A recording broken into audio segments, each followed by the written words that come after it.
મેં જોયા નહીં. બોલો, કોઈ અગત્યના સમાચાર હતા? અગત્યના સમાચારમાં તો હા ભાઈ સાંભળ્યું કે જગમોહનદાસ શેઠ છે ને કયા? પેલા રાજા તરીકે ઓળખાય છે એ જ ને? હા એ જગમોહનદાસ શેઠ આવતીકાલે સિનિયર સિટીઝનનું સન્માન કરવાના છે. સમાજમાં અગત્યના કામ કરનારા મહાનુભાવોનું અને તેમને માટે ભોજન સમારંભ પણ રાખ્યો છે. એ શેઠ તો સમાજ માટે દીવાદાનીરૂપ છે. ગયા વર્ષે તેમણે પોતાના પિતાના હસ્તક એક હોસ્પિટલમાં 5 કરોડનું દાન કર્યું હતું. હા ભાઈ હા, આ સમારંભો અને દાન કરતા તો જગમોહનદાસ શેઠને પોસાય.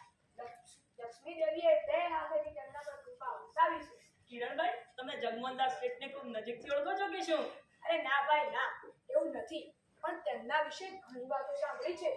₹60 કરોડના ખર્ચે દરિયા કિનારે બંધાવેલો તેમનો આસમાની આનંદ મહેલ રાત્રે દીવાના ઝળાટથી એવો શોભે છે કે જાણે અલકાપુરી જોઈ લો, એવું લોકો કહે છે.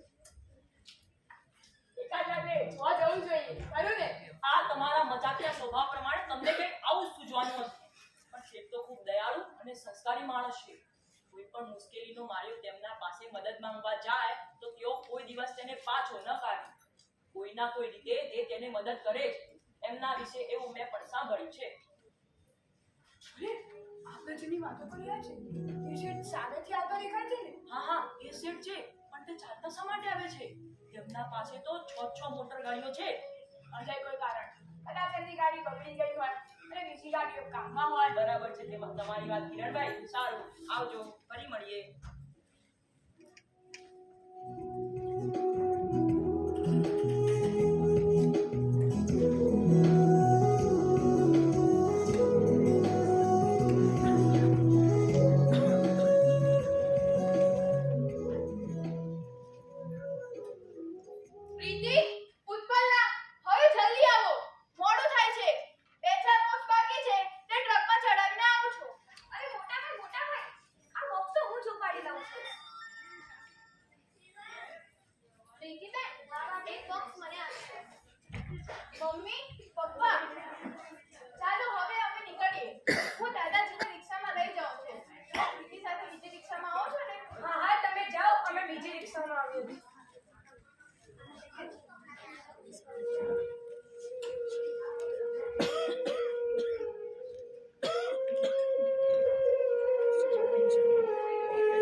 દાદાજીએ નહોતું સમજાવ્યું, બન્યું તે જ ભોગવે તેની.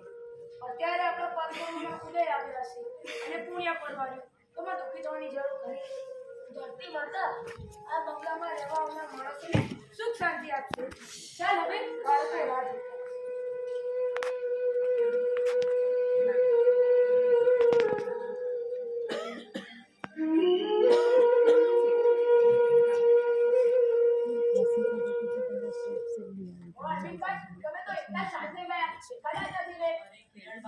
સંસારી કામનો ક્યાં પાર આવે છે? દીકરાને કોલેજમાં દાખલ કરવાની દોડધામ અને દીકરીના લગ્નની તૈયારીમાં એવો અટવાયો કે વાત જ ન પૂછો. આજે થોડી ફુરસત મળી છે કે થયું લાવને શેર બજારનું ચક્કર મારી આવું. શું નવા જૂની ચાલે છે? જૂનીમાં તો જગમોહનદાસ શેઠ છે ને, તેમને એક જ મહિનામાં એટલો મોટો ફટકો પડ્યો કે ન પૂછો વાત. પૂરા 500 કરોડના ભરવાઈ ગયા. એટલે પોતાની માલ ગાડીઓ બધું છે વેચી દીધું છે. અને તેઓ મારી બાજુના 2 બેડરૂમ હોલ કિચન વાળા ફ્લેટમાં ભાડે રહેવા આવ્યા છે. શું વાત કરો છો? કેટલા મોટા શેઠ, તે પણ ફ્લેટમાં ભાડે રહેવા આવ્યા છે. શું થયું છે? તેમની વાત સાંભળીને તો તમને પણ સંસારમાંથી મોહ ઉતરી જાય. શેઠને શેર બજારમાં ખોટ ગઈ. એથી મોટું નુકસાન તો તેના પાર્ટનર શેઠનું અચ્યુતન કરીને પરદેશ ભાગી ગયો તેમાં થયું. એટલે તેમના વેપાર ધંધા ભાંગી પડે. અધૂરા બાપુ તેના બાપુજીને માં સ્ટ્રોક આવી ગયો. તે બાપુજી 2 મહિનાથી હોસ્પિટલમાં હતા તે હવે સાજા થયા છે. પારકાની ખાવાની આદત રાખીએ ને તો હાડકા હરામ ના થાય કે ન થાય તો બુદ્ધિ તો થઈ જ જાય. પોતાના પોતાની કમાણીનું ખાતું હોય તો નિયત તો ખરાબ ન જ થાય. આ તેમના પાર્ટનરની નિયત ખરાબ થઈ ગઈ. 100% સાચું કહ્યું અરવિંદ. પણ સમાજનો જે માણસ બીજાને સતાવ્યા વગર પોતાનું ડેવલપમેન્ટ કરે છે ને એનું વ્યક્તિત્વ તો કંઈ મૂકવું જ છે. તેમના સંસ્કારોની સમાનતા હું તેમના બાજુમાં રહું છું ને એટલે જાણું છું. આટલી દારૂણ પરિસ્થિતિમાં પણ તેમના ઘરના બધા સભ્યો કેટલો સમ અને સંબંધોમાં કેટલી સ્થિરતા. કે પછી મા દીકરીના હોય, ભાઈ બહેન ના હોય કે પતિ પત્ની ના હોય, ગરવીલા કે વેવલા થયા વિના પરિસ્થિતિની વૃત્તિ કેળવવી ને એ ગુણ તો શેઠ પાસે શીખવા જેવો જ છે. પણ સોનાના પારણામાં જેના બાળકો સૂતા હોય તે આજે ભાડાના ફ્લેટમાં રહેવા આવ્યા છે. આ તે કેવી વિધિની વક્રતા! જ્યારે પાઈના હિસાબ ઉપર દિવસો ખેંચવાના હોય ત્યારે માણસમાં કેટલી સંતુલા અને ઔદાર્ય જળવાઈ રહે છે તે નિરીક્ષણ કરવા જેવી વસ્તુ. અત્યારે તો શેઠે બધા નોકરોને રજા આપી દીધી છે. રસોઈનું કામ સ્ત્રી વર્ગ કરે છે. અને હવે તો આપણા જેવા સામાન્ય માણસોની અવર જવર તેમના ઘરમાં વધી ગઈ છે.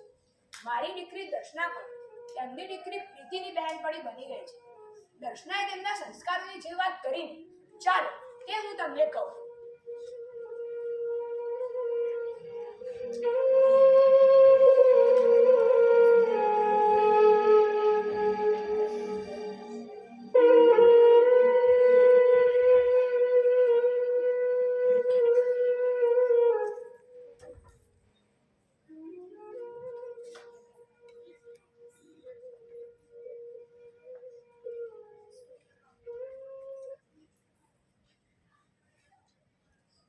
બીજા માણસો ઉપર ભરોસો કરે ને